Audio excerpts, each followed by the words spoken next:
Le surréalisme a radicalement transformé les codes artistiques et littéraires en libérant l'imaginaire et l'inconscient.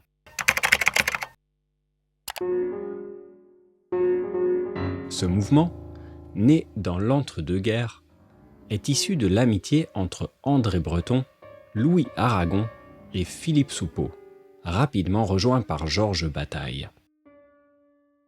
Il émerge après la Première Guerre mondiale en réaction au chaos et à la violence du conflit. Précédemment, le dadaïsme, avec son esprit provocateur et anarchique, avait déjà initié une remise en question des conventions. Cependant, le surréalisme, officialisé par le Manifeste du surréalisme de Breton en 1924, prend une orientation différente en se concentrant sur l'inconscient et le rêve. Le surréalisme se distingue par son rejet des normes traditionnelles, qu'elles soient artistiques, bourgeoises, patriotiques, militaires ou religieuses. Il cherche à libérer les forces psychiques de l'esprit humain. Breton définit le mouvement comme une tentative d'exprimer le fonctionnement réel de la pensée en l'absence de tout contrôle exercé par la raison. C'est un mouvement qui dépasse les beaux-arts et la littérature, englobant une révolution intellectuelle et artistique à travers diverses disciplines. Il part de l'idée que la rationalité freine la créativité.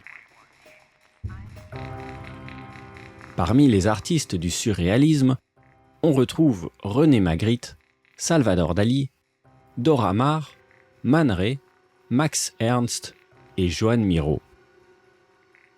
Chacun explore à sa manière les principes poétiques du mouvement, notamment à travers des thèmes comme le rêve, les hallucinations et la forêt comme représentation de l'inconscient.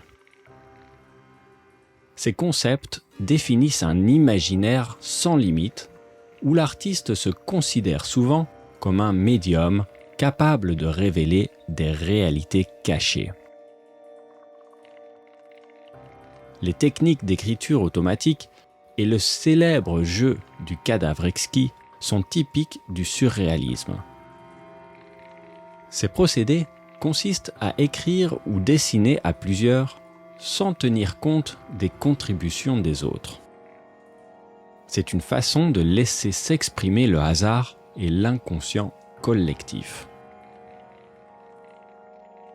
Le mouvement trouve aussi son inspiration dans des œuvres littéraires antérieures, notamment Alice au pays des merveilles de Lewis Carroll en 1865, qui incarne déjà ce goût pour l'étrange et le merveilleux.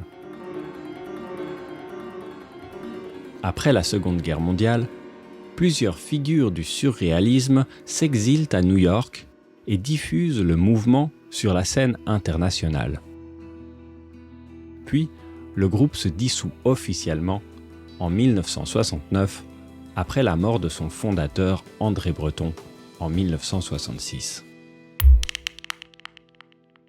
Question.